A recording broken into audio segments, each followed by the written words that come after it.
உங்களுக்கு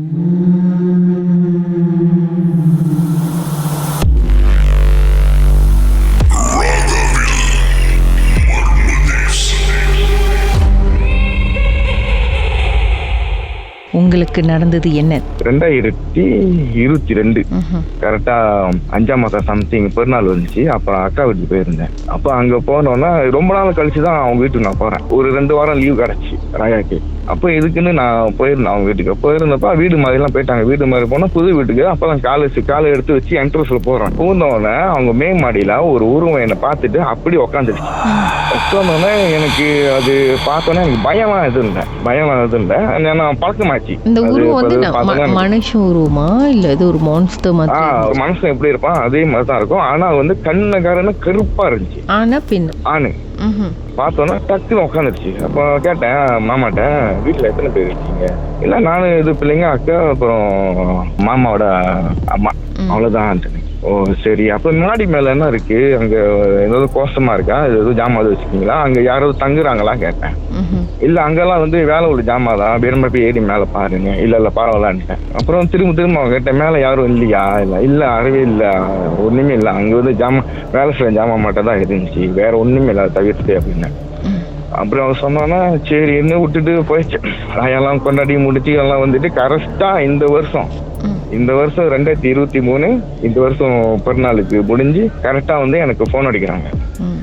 போன் அடிச்சு என்ன கதை, ஏன் போன் அடிச்சிங்க, முக்கியமான விஷயம் வந்து பார்க்கணும்னு. சரி வாங்கன்ட்டுன்னு வீட்டுக்கு கேலோட அட்ரஸ் எல்லாம் கொடுத்துட்டேன். வீட்டுல அட்ரஸ் எல்லாம் கொடுத்துட்டு வீட்டுக்கு வந்தாங்க. வீட்டுக்கு வந்து கேட்டாங்க, அன்னைக்கு இன்னும் வீட்டுல ஒரு போன வருஷம் கேட்டீங்க, என்ன விஷயம், எது விஷயம், அது எதுனா தெரியுமான்னு. இல்ல ஒண்ணும் இல்ல, நான் மறைச்சிட்டேன். ஏன்னாக்கா அப்ப ஏதோ சொன்னாக்கா நம்ப மாட்டாங்கன்னு சொல்லிட்டு நான் மறைச்சிட்டாங்க. அதை பத்தி எதுவும் பெருசு பத்தலிச்சு பயந்துருவாங்களா ஏதோ ஒன்று. அது கொஞ்ச நாள் இருந்தா அப்படி போயிடும், நானும் அழைச்சிட்டேன், விட்டுட்டாங்க. அப்பயும் அதுக்கு முன்னுக்கு வந்து தொடர்ச்சியா வந்து நிறைய பருத்துங்கெல்லாம் சந்திச்சிருக்காங்க. வீட்டுல சும்மா யாருமே தூங்க விடாம, அக்காக்கு வந்து அன்னைக்கு வந்து உடம்பு வலி, காய்ச்ச, உடம்பு சரியாம போவோம்.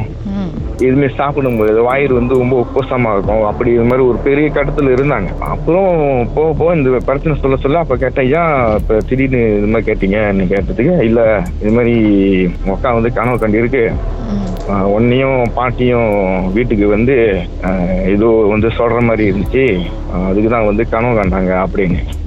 அப்புறம் என்ன கனவு தெளிவா சொல்லுங்க. இல்ல இந்த மாதிரி வீட்டுல அடிக்கடி பிரச்சனையா இருக்கு, இந்த பிரச்சனை இருக்கு. சரி வெட்டு ஒண்ணு ஒரே வார்த்தை சொல்றேன். அன்னைக்கு போன வருஷம் வீட்டுக்கு வந்தேன், உங்க வீட்டுல மே மாடி என்ன இருக்கு ஏது இருக்குன்னு நான் பார்த்தேன். இது மாதிரி ஒரு கருப்பு உருவம் ஏஞ்சி நின்ற உருவம் எனக்கு அப்படி கீழே உட்காந்து நான் பார்த்தேன். அப்புறம் ஆரம்பிச்சுதான், ஆமா இது மாதிரி இருக்கு, வீட்டுல எந்த ஒரு நிம்மதியும் இல்ல, ரொம்ப தொல்லையா இருக்கு, ரொம்ப கஷ்டமா இருக்கு, அடிக்கடி சீக்கு உடம்பு முடியாம போகுது, அந்த மாதிரி பிரச்சனை சொல்ல ஓகே சரி எனக்கு தெரிஞ்ச ஒரு கோயில் இருக்கு, நீங்க வாங்க நான் கூட்டிட்டு போறேன். அதே மாதிரி கூட்டிட்டு போயிட்டு அந்த கருப்பு சங்கடி கிட்ட விட்டுதான் எல்லாத்தையும் உடச்சு விட்டாரு. என்ன விஷயம், ஏது நடந்துச்சு, என்ன நடந்துச்சு, அப்படி அளந்து புட்டு வச்சாரு. வச்சு அப்புறம் சொன்னாரு, சரி நான் உனக்கு செஞ்சு கொடுக்குறேன், இது ஒரே நாளா எடுக்கக்கூடிய ஜாமா கிடையாது, இது கொஞ்சம் கொஞ்சமா தான் எடுக்கணும். ஏன்னாக்கா இது ரொம்ப பல வருஷமா ஆச்சு உங்க வீட்டுல இருந்து. பார்க்க போனாக்கா உன் மாமா வந்து இன்னைக்கு உயிரோட இருக்கக்கூடாது, என்னைக்கே செத்து போயிருக்கணும் அப்படின்னு சொன்னோன்னே எங்களுக்கா ஷாக்கா ஆயிடுச்சு. அப்படி எனக்கு மயக்க மண்டலம் சுத்திருச்சு. என்ன சொல்றீங்க ஐயான்ட்டு. அப்பதான் சொன்னாரு, இந்த மாதிரி விஷயம் சுடுகாடுல போயிட்டு ஏதாவது கொண்டு தூக்கி போட்டீங்களான்னு. அப்புறம் இந்த விஷயம் வந்து இவருக்கு மட்டும் தான் தெரியும், இவருக்கும் அக்காக்கு மட்டும் தான் தெரியும். ஏன்னா இது 1998 நடந்துச்சு. என்னதான் பண்ணாங்க 98? அப்ப அந்த யாரோ ஒரு ஆளு வந்து நம்பர் கொடுக்கணும்னு சொல்லிட்டு காசை வாங்கிட்டு இவரு வந்து வேணாம் சொன்னாரு. ஆனா இவங்களோட அக்காவோட அம்மா வந்து இல்ல நீ இப்போ ஃபாஸ் பண்ணி அனுப்பி விட்டு இது கொண்டு போய் புதைச்சிருன்னு சொல்லி ரொம்ப பெரிய சண்டையா போட்டு மிரட்டி சரி பரவாயில்ல உனக்காக நான் போய் நான் செய்யறேன்னு சொல்லிட்டு இவரு போயிட்டு சுடுகாடுல மலைக்கால சுடுகாடுல என்ட்ரன்ஸ் பண்றாரு. கால் எடுத்து வைக்கிறாரு. எடுத்து வச்சோன்னா முன்னுக்கு ஒரு பெரிய ஒரு மரம் இருந்துச்சான். அந்த மரம் என்ன பண்ணுச்சு, காத்து எல்லாம் குயிலும் ஒண்ணுமே இல்ல, அந்த மரம் மட்டும் வேகமா ஆடுது. அவர் தள்ளுது, பின்னாடி தள்ளி விடுது, பின்னாடி தள்ளி அவரு அது மல்லு கட்டி போயிட்டு அப்படியே போச்சு வந்துட்டாரு. போச்சு வந்து அது இன்னும் தெரியல என்ன போச்சு ஏது போச்சுன்னா. அவரு கருப்பு சாமியும் ஒன்னும் சொல்லல, என்ன விஷயம் ஏது விஷயம் ஒன்னும் சொல்லல. சொன்னாக்கா ரொம்ப பயப்படுன்னு சொல்லிட்டு எதுவும் சொல்லல. அப்படி லைன்ல இருங்க, பாட்டுக்கு பிறகு என்ன ஆச்சுன்னு பேசலாம். உங்க வாழ்க்கையிலும் நடந்த அமானுஷமான அந்த சம்பவத்தை எப்படியாவது என்கிட்ட சொல்லியே ஆகணும்னு அவளோடு காத்துட்டு இருக்கீங்களா? எங்களுக்கு நீங்க வாட்ஸ்அப் பண்ணலாம் 034913333. உங்க பெயர் அதுக்கப்புறம் #MD அப்படின்னு டைப் பண்ண மறந்துடாதீங்க. கடந்த வாரங்களின் கதைகளை மீண்டும் நீங்க கேட்கணும்னு நினைச்சீங்கன்னா ஷாக் ஆப் வாயிலா கேட்கலாம். SYOK செட்டிங்ஸ் லாங்குவேஜ் தமிழ்னு செலக்ட் பண்ணுங்க. சர்ச் ஐகான்ல மர்ம தேசம் அப்படின்னு டைப் பண்ணுங்க. ஷாக் காஸ்ட்னு கிளிக் பண்ணீங்கன்னா எல்லா கதையும் அங்கதாங்க இருக்கு.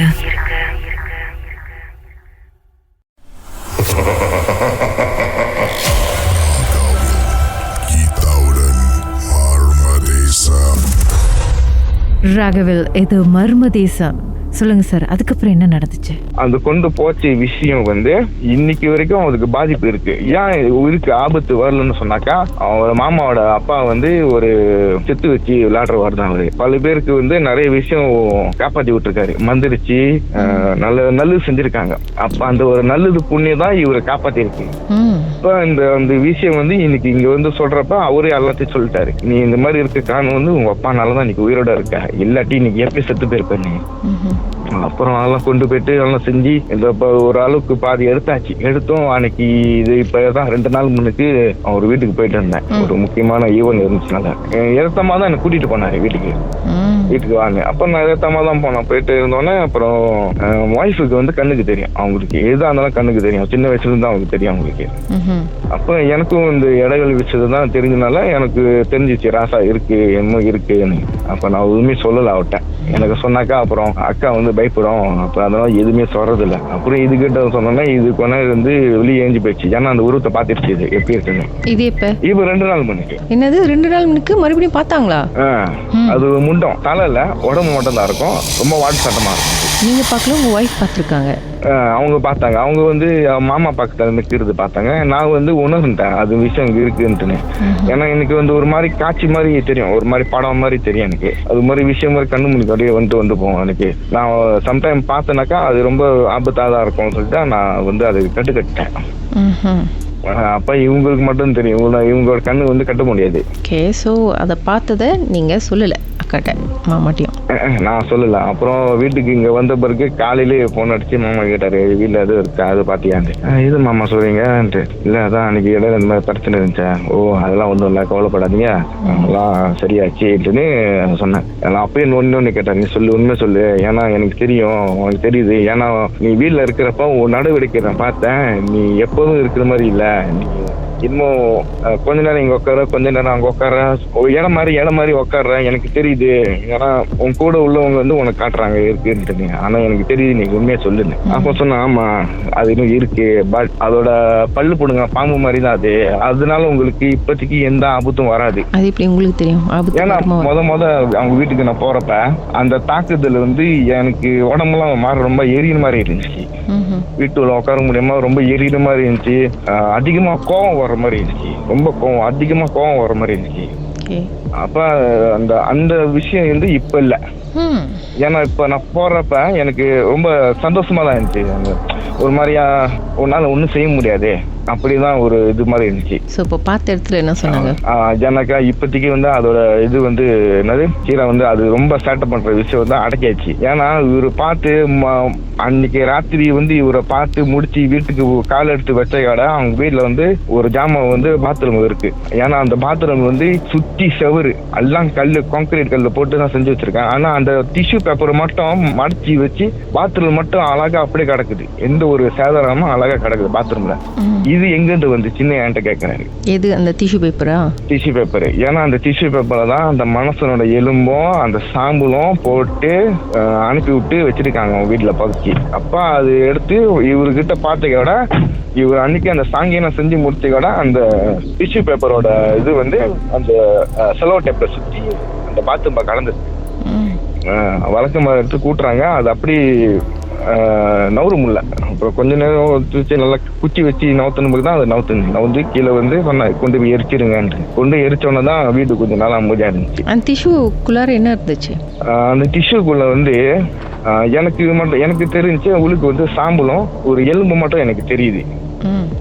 பட் இந்த விஷயம் வந்து நான் அவங்ககிட்ட சொல்லலை, ஏன்னா நான் பார்க்கல. எனக்கு உணர்ந்தேன் அந்த ஒரு விஷயம் வந்து எனக்கு காட்டுவாங்க. ஒரு விஷயம் எதுவும் இருந்தாக்கா எனக்கு வந்து காட்டுவாங்க, இந்த மாதிரி இருக்குன்னு என்கிட்ட காட்டுவாங்க.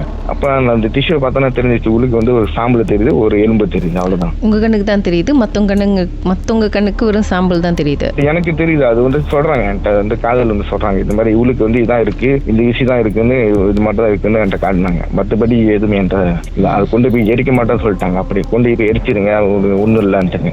பட் ஸ்டில் இன்ன வரைக்கும் அந்த நடமாட்டம் இருக்கு. உங்க காதுல வந்து சொல்றதும் உங்களுக்கு அப்படி அப்பப்போ ஒரு பிக்சர் மண்டையில காட்டுறதும் அது யாரு? ஆமா, யாருன்னு சொன்னாக்கா எனக்கு தெரிஞ்ச வயசுல இருந்து கும்பிட்டுக்கிட்டு இருக்கேன். மேபி இவங்களா இருக்கலாம், அம்மனா இருக்கலாம். ஓகே. உங்க வாழ்க்கையில மறக்க முடியாத அமானுஷ்யமான சம்பவம் நடந்திருக்கா? இந்த சம்பவத்தை எப்படியாவது என்கிட்ட சொல்லணும்னு ரொம்ப காலமா காத்துட்டு இருக்கீங்களா? போன் எடுங்க, எங்களுக்கு வாட்ஸ்அப் பண்ணுங்க. 0164913333. உங்க பெயர், அதுக்கப்புறம் #MD அப்படின்னு டைப் பண்ண மறந்துடாதீங்க. கடந்த வாரங்களின் கதைகளை மீண்டும் நீங்கள் கேட்கணுமா? ஷாக் ஆப் வாயிலா கேட்கலாம். SYOK செட்டிங்ஸ் லாங்குவேஜ் தமிழ்னு செலக்ட் பண்ணுங்க. சர்ச் ஐகான்ல மர்ம தேசம், அதுக்கப்புறம் ஷாக் காஸ்ட்னு கிளிக் பண்ணா எல்லா கதையும் அங்கதாங்க இருக்கு.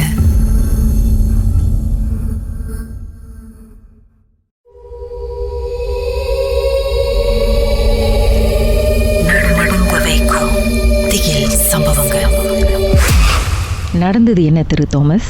எங்க அண்ணனுக்கு நடந்தது. ஆனா அவர் இன்ன வரைக்கும் என்கிட்ட சொல்லுவாரு. அது என்ன கதைன்னா, பந்திங் முறைப்புனா எல்லாத்துக்கும் தெரியும். அந்த முறைப்புல நம்ம போறதுக்கு முன்னுக்கு ஒரு ஆலமரமும் மாங்காய் மரமும், அது வந்து பாக்கிறதுக்கு சாதாரண மாங்காய் மரம் இருக்காது. அதை நீங்க பாத்தீங்கன்னா பெரிய ஆலமரத்தை விட எப்படியோ கொடிய ஒரு பயங்கரமான மரமா தான் இருக்கும் அந்த மரம். அந்த மரத்துல ரொம்ப பேருக்கு தெரியும். அந்த பாதை வந்து ஒரு ஒத்தடி பாதை. நம்ம கடலுக்கு போறதா மெயின் பாதை இப்பதான் செஞ்சிருக்காங்க. முன்ன வந்து மெயின் ஒரு பாதை இருக்கும், இங்கிட்ட வந்து ஷார்ட்கட் பாதை இருக்கும். அந்த ஷார்ட்கட் பாதையில் தான் அந்த ஆலமரமும் அந்த மாங்காய் மரமும் இருக்கும். அந்த மரத்துல வந்து ஏற்கனவே பயங்கர கதெல்லாம் நடந்திருக்கு. ரத்தம் ஊத்துறது, கிளையில ஆள் நடந்து போகும்போது ரத்தம் ஊத்துறது. இது வந்து சில பேர் நான் சொல்றேன்னு பொய் நினைக்கலாம். ஆனா என் இடத்துல, இந்த இடத்துல பந்திங் முறைப்புல உள்ளவங்களுக்கு இந்த கதை தெரியும். அதே இந்த 20 வருஷத்துக்கு முன்ன உள்ளவங்களுக்கு இந்த கதை தெரியும். இப்போ ஒரு 2-3 வருஷமா தான் அந்த மரத்தை எல்லாம் ஒரு பெரிய ப்ராஜெக்ட் செய்யறேன்ட்டு அதை கொஞ்சம் கடலை கொஞ்சம் பெருசா இது பண்றேன்னு சொல்லி அதை அழிச்சிட்டாங்க. அதை அழிக்காத முன்னுக்கு வந்து அந்த வழியை நம்ம முறைப்புக்கு போகும்போது கூட, மெயின் ரோட்ல போகும்போது கூட சேட்டை இருக்கும். முன்னுக்கு வந்து உருவம் வந்து நடு ரோட்ல நிக்கிறது. அண்ணன் வந்து என்கிட்ட சொன்னாரு, அவரோட ஃப்ரெண்ட் வந்து டாக்ஸி ஓட்டுறவரு. டாக்ஸி ஓட்டுறதுனா நார்மலா ராத்திரி 11-12 மணிக்கு தான் வீட்டுக்கு கிளம்புவாங்க. அப்ப ஜஸ்ட் அந்த முறை பாதியில அவர் வந்துகிட்டு இருக்கும் போது முன்னுக்கு ஒருத்தன் அடிப்பட்டு அந்த வளவலி கரெக்டா அந்த மாங்காய் மரம் முன்னுக்கு ஒப்பசிட்டு கீழே உழுந்து துடிச்சுக்கிட்டு கிடக்குறான். ரத்தம் வெள்ள ரோடே ரத்தமா. ஒரு டாக்ஸிக்காரர் ராத்திரி 12 மணிக்கு ஏறின்ட்டுன்னு இவர் என்ன பண்ணாரு, அந்த நேரம் வந்து அவர் நிக்கல. இருந்தாலும் 12 மணி ஏற்கனவே அவருக்கு கேள்விப்பட்டிருக்காருல இந்த மாங்காய் மரத்துக்கிட்ட எல்லாம் அந்த சேட்டை இருக்குன்னு. அது அவருக்கு ஞாபகத்துக்கு வந்து அவர் என்ன பண்ணிட்டாரு, நிக்கல. சரி இன்னும் ஒரு 10 கிலோமீட்டர் தூரம் போயிட்டு எங்க அண்ணனை பிலிப் மத்தாயின்னு சொல்லுவாங்க, அவரை போயிட்டு சரி போயிட்டு நம்ம ஒண்டியா இது இறங்கி செய்ய வேணாம், இது என்னமோ சேட்டை, இது ஏற்கனவே சேட்டை மாதிரி இருக்குது, இருந்தாலும் ஒரு 10 நிமிஷம் நம்ம ஓடி போய் அவங்களை கூப்பிட்டு வந்துருவோன்னு எங்க அண்ணன் அப்புறம் அவர் 2 ஃப்ரெண்டு ஏத்திக்கிட்டு காடியில ஏத்திக்கிட்டு இங்கதான்டா மச்சான் ஜோர் இங்கதான்டா கீழே இறங்கி பார்த்தா யாருமே காணோம். அப்ப எங்க அண்ணனுக்கு தெரிஞ்சிச்சு, இந்த மாங்காய் மரத்தோட சேட்டை வண்டியை எடுன்னு எங்க அண்ணன் சொல்லிட்டாராம். ஓகே இருங்க, ஆக்சிடென்ட் பார்த்தது வந்து ஒருத்தர் கீழே விழுந்து கிடக்குறாரு. பைக்ல அடிபட்ட மாதிரியா இல்ல காரா? பைக்ல அடிபட்டு. இவங்க போயிட்டு எத்தனை நிமிஷம் வந்துட்டாங்க? 10 நிமிஷம் கேப். 10 நிமிஷம் திரும்பி வந்து பார்த்தா எந்த ஒரு தடையும் கிடையாது. அந்த ரத்தமாவது இருந்துச்சாங்க? ஒண்ணுமே இல்ல, கோசம் அந்த ரோடு ரத்த வெள்ளத்துல கடந்தானே எங்க அண்ணன் சொல்லிட்டாரா இது சேட்டை, நீ பார்த்தது சேட்டை, வண்டி எடுன்னு சொல்லிருக்காரு. இவர் திருப்பி அந்த டாக்ஸிய ஸ்டார்ட் பண்றாங்க. கிட்ட டாக்ஸி ஸ்டார்டே பண்ணல. அப்புறம் டாக்ஸிக்காரர் வந்து கத்துறாராம். இவர் என்ன பண்ணாங்க, 3 பேரும் டக்கு டக்குன்னு இறங்கிட்டு டாக்ஸியை தள்ளுறேன்னு இறங்கி கத்துறாங்களாம். டாக்ஸி நான் தள்ளுறேன். டாக்ஸியை தள்ளும் போது எங்க அண்ணன் திரும்பி பாக்குறாரு. கிட்டா ஒரு உருவம் நாக்க தொங்க போட்டு முடிய விரிச்சுக்கிட்டு வருதா, துரத்திக்கிட்டு பின்னாடி இவங்க காடியை தள்ளுறாங்களாம். காடி உளுந்து வாரி காடி ஸ்டாப் பண்ணி காடியில ஏறி கதுவை கூட அடைக்காம ஒடியாந்தாங்களாம். அப்படியே ஒருத்தவங்க தொங்கன வாக்கல ஒடியாந்து வீட்டுக்கு வந்து சேர்ந்துக்கிட்டா மறுநாள் 1 வாரம் எங்க அண்ணனுக்கு காய்ச்ச. அப்ப இந்த கதையை பத்தி கீதா நைட் 12 மணிக்கு கடையில நாங்க ஃப்ரெண்ட் எல்லாம் உட்காந்து சாப்பிடுவோம்ல, ஷேர் பண்ணிக்கிட்டு இருந்தோம். எங்க அண்ணனுக்கு இப்படி நடந்துச்சுன்னு. இந்த கதையை வந்து என் ஃப்ரெண்ட் கிட்ட சொல்ல அவரு கதையை விட்டுட்டாரு. அவரு என்ன சொன்னாரு, என் கூட்டாளி, அவரும் என் கூட்டாளி அம்மாட்டுன்னு தெரியும், பந்தீங்களா, அவங்க ட்ரெய்லர் வச்சிருக்காங்க. இவங்க வந்து சிரமம்ல ஜாம் ஆயிட்டு போகும்போது இவங்க கதையை என்கிட்ட சொல்றாங்க. நான் இப்ப இந்த கதையை அவங்க கிட்ட ஷேர் பண்ணல. சரி, எல்லாரும் பேய் கதையை டிஸ்கஸ் பண்ணிருக்கீங்க அந்த ராத்திரில. டிஸ்கஸ் பண்றோம் இந்த கதையில நல்லா ஒரு 12:30 மணி மேல. ஓகே. அப்ப என் கூட்டாளி அம்மாட்டன்றவங்க அவர் கதையை எடுத்துட்டாரு, அவரோட நடந்த கதையை. அவரு வந்து இப்ப இட காலத்துல இப்ப வந்து ஒரு 2 மாசம் கேப்ல சிரம்பானுக்கு போகும்போது நம்ம ட்ரெயிலர் தான் நம்ம வந்து நார்மலா எங்க போனாலும் நடுரோட்லாம் பார்க்கிங் பண்ணி படுக்க முடியாது கிட்ட, லோரி வீட்டு பெருசுனால 6 எங்காச்சும் தான் பார்க்கிங் பண்ண பார்ப்போம். அப்ப இவரு ஜேபிக்கு போறதுக்கு முன்னே என்னமோ ஒரு இடம் சொன்னாங்க, அது ஏற்கனவே வந்து யோங்பேங்கன்னு தெரியல, அது சரியா மைண்ட்ல வரல கிட்ட. அதுவும் மெயினா வந்து ரிசார்ட்டிங் இருக்கிற இடமா ரோட்ல. அப்ப இவரு என்ன பண்ணிட்டான், கூட்டாளி ஜேபிக்கு போற டைம்ல தூக்கம் அறவே பத்த முடியாம வேற வழி இல்லாம சைட்ல ஒரு கரெக்டா காட்டு ஏரியா, அந்த ஏரியா வந்து நார்மலா சொல்லுவாங்க அது வந்து மெயினா சேட்டை இருக்கிற இடம்னு, ஆனா என் பேரு தெரியல. அப்ப இவரு வந்து சொன்னாரு இது மாதிரி நான் பார்க்கிங் பண்ணேன், பார்க்கிங் பண்ணி படுத்து தூங்கிட்டாரு. ட்ரெயிலர்ல தான் பின்னால அப்படியே நாக்கடி சாச்சிட்டு படுக்கலாம் கிட்டா. படுத்துக்கிட்டு இருக்கும் போது லோரி ஸ்டார்டர்ல இருக்கு, ஆல்ரெடி இவன் தூங்கிட்டு இருக்கான், ஆழ்ந்த தூக்கத்துல தூங்குறான். தூங்கி 1 ஹவர் போடல, லோரி ஆட்டோமேட்டிக்கா கேர் உழுவுதான். ஆட்டோமேட்டிக்கா நம்ம கிளச் அமுத்தினா தான் கேர் உழுவணும், ஆனா கிளச் அமுத்தாலும் கேர் உழுவும் போது சத்தம் கேட்குதா இன்ஜின் கர்றன்னு. அப்ப இவன் ஏஞ்சி பார்த்துட்டு அந்த தூக்க மயக்கத்துல இவரு கெட்ட வார்த்தையில பேச ஆரம்பிச்சிட்டாரு, பேய ஏச ஆரம்பிச்சிட்டாரு. ஏச நினைக்கிட்டா லோர்ல இருந்து எங்கிருந்தோ தெரியல தொப்பி வந்து பறந்து வந்து லோர் உழுவுதான். வாட்டர் ஹெல்மெட் கெட்ட வார்த்தையில பேசினா தொப்பி வந்து உழுந்துச்சான் பாருங்க. தொப்பி உழுந்த கடை இவனுக்கு தெரிஞ்சிருச்சான். ஓகே இது சேட்டை அந்த இடத்துல இருக்க வேணான்னு லோரிய கேர் போட்டு எடுக்கிறாங்களாம் கிட்டா. பக்கத்து கிளீன்டன் சிட்டில முடிய தொங்க போட்டுட்டு பார்த்துதான் இவரை, முடிய தொங்க போட்டு பார்த்த கேடா இவருக்கு என்ன பண்றதே தெரியாம அதே ஸ்பீட்ல கத்திக்கிட்டே லோரி அதே ஸ்பீட்ல ஓட்டிட்டு ஜாமா கூட இறக்கவே இல்லை. ஜாமா இறக்காம வீட்டுக்கு வந்து 1 வாரம் காய்ச்ச. அப்ப இந்த கதையை பேசி இந்த மாதிரி தான் இந்த கதையெல்லாம் என்கிட்ட ஷேர் பண்ணாரு. நான் ஷேர் பண்ண அப்ப நான் சொன்னேன் வேணா மணி 12:30 மணி இப்ப நம்ம ஷேர் பண்ணிட்டு இருக்கோம், பேய்க்கு ரொம்ப பிடிக்கும் இப்ப பேய் கதையை பேசுறதுனால. இப்ப நம்ம பேய் கதையை பேசிருக்கோம் வேணாம் அப்படின்னா அப்படின்னு சொல்லிட்டு எல்லாத்துக்கும் ஒரு மாற்றி சரி கிளம்புன்னு 12:30 மணி கிளம்பிட்டேங்க வீட்டுக்கு. நானும் வந்துட்டு வீட்டுக்கு வந்துட்டு நான் மார்னிங் வந்து எப்போதுமே 5 மணிக்கு வந்து டிரான்ஸ்போர்ட் வேணும் செய்யறேன். ஒர்க்கர்ஸ் எல்லாம் ஏற்றதுக்கு 5 மணிக்கு வேன் எடுப்பேன். இருங்க அப்படியே லைன்ல இருங்க, பாட்டுக்கு பிறகு என்ன நடந்துச்சு அடுத்து அப்படின்னு நம்ம பேசலாம். கொஞ்ச நேரம் இருங்க சார். உங்க வாழ்க்கையிலும் நடந்த அமானுஷமான அந்த சம்பவத்தை எப்படியாவது என்கிட்ட சொல்லியே ஆகணும்னு அவளோடு காத்துட்டு இருக்கீங்களா? எங்களுக்கு நீங்க வாட்ஸ்அப் பண்ணலாம் 03694133333. உங்க பெயர் அதுக்கப்புறம் #MD அப்படின்னு டைப் பண்ண மறந்துடாதீங்க. கடந்த வாரங்களின் கதைகளை மீண்டும் நீங்க கேட்கணும்னு நினைச்சீங்கன்னா ஷாக் ஆப் வாயிலா கேட்கலாம். SYOK செட்டிங்ஸ் லாங்குவேஜ் தமிழ்னு செலக்ட் பண்ணுங்க. சர்ச் ஐகான்ல மர்ம தேசம் அப்படின்னு டைப் பண்ணுங்க. ஷாக் காஸ்ட்னு கிளிக் பண்ணீங்கன்னா எல்லா கதையும் அங்கதாங்க இருக்கு.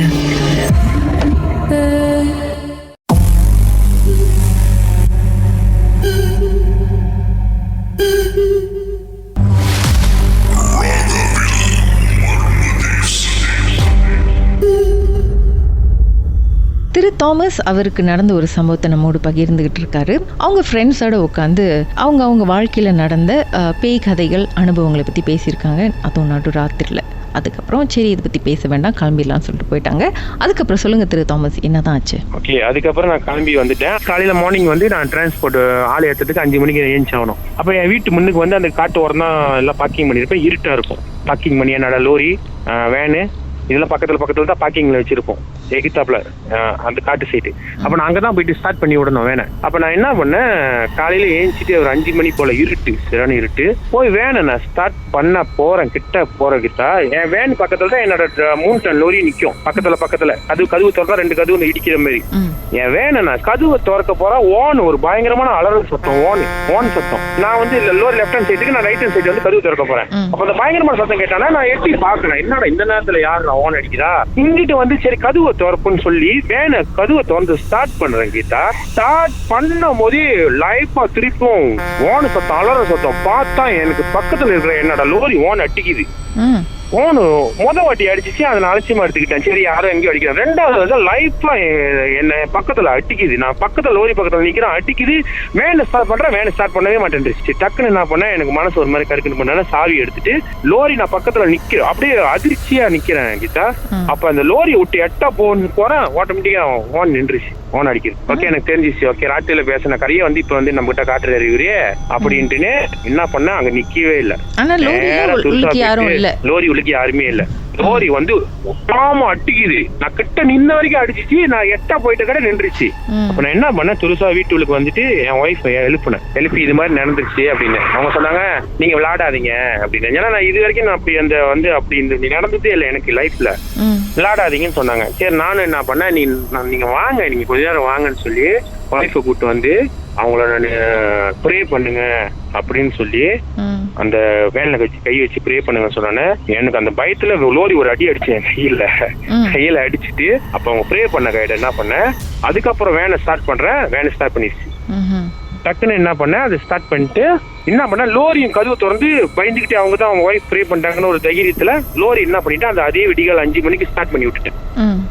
ஸ்டார்ட் பண்ணி விட்டு லோரி கை வச்சு ஸ்ப்ரே பண்ணி லோரி அடிச்சுட்டு நான் வேன் எடுத்துட்டு போயிட்டேன். அதாவது லோரி வந்து நான் போதை பண்ணவே இல்லை, அது ஸ்டார்ட்லயே கிடக்குதுன்னு போய் ஒர்க்கர்ஸ் எல்லாம் விட்டுட்டு 8 மணிக்கு வீட்டுக்கு வர லோரி ஸ்டார்ட்லயே தான் இருந்துச்சு.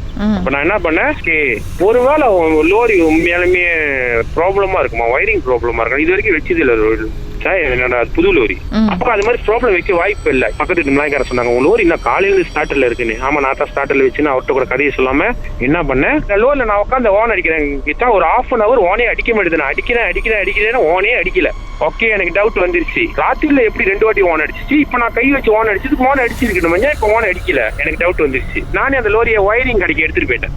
அப்புறம் ஓனை செய்யன்னு சொல்லி கிட்டா லோரி கிட்ட வந்து அவர் லோரியில உட்காந்து ஓன் அடிக்கிறாரு, நல்லா அடிக்குது. அத்தனை வாட்டி அடிக்கிறாரு.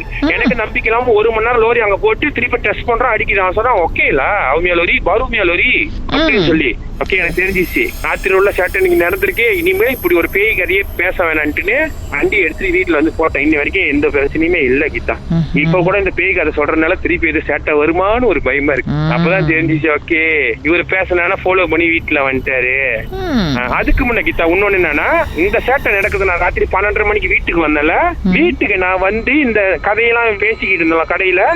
வீட்டுக்கு நான் 12:30 மணிக்கு போறேன், என் பிள்ளை 2 பிள்ளைங்க அழுவ ஆரம்பிச்சுட்டாங்க. ஒருத்தருக்கு வந்து 3 வயசு, ஒருத்தருக்கு வந்து 2 வயசு. ஒய்ஃப் ஏஞ்சி கேட்டாங்க, என்ன பண்ணிட்டு வந்தீங்க, பிள்ளைங்க 2 பேரும் அழுகுறாங்கன்னு. அது நான் பெருசா எடுத்துக்கவே இல்லை. அதுக்கப்புறம் இப்படி எல்லாம் நடந்தது தான் தெரியுது. அது நம்ம பேய் கதை, அந்த கதையை பத்தி பேசணும் ரொம்ப விருப்பப்பட்டு பின்னால வந்துட்டாரு அப்படின்னு. உங்க வாழ்க்கையில மறக்க முடியாத அமானுஷ்யமான சம்பவம் நடந்திருக்கா? இந்த சம்பவத்தை எப்படியாவது என்கிட்ட சொல்லணும்னு ரொம்ப காலமா காத்துட்டு இருக்கீங்களா? போன் எடுங்க, எங்களுக்கு வாட்ஸ்அப் பண்ணுங்க. 0364913333. உங்க பெயர் அதுக்கப்புறம் #MD அப்படின்னு டைப் பண்ண மறந்துடாதீங்க. கடந்த வாரங்களின் கதைகளை மீண்டும் நீங்கள் கேட்கணுமா? ஷாக் ஆப் வாயிலா கேட்கலாம். SYOK செட்டிங்ஸ் லாங்குவேஜ் தமிழ்னு செலக்ட் பண்ணுங்க. சர்ச் ஐகான்ல மர்மதேசம் அதுக்கப்புறம் ஷாக் காஸ்ட்னு கிளிக் பண்ணா எல்லா கதையும் அங்கதாங்க இருக்கு.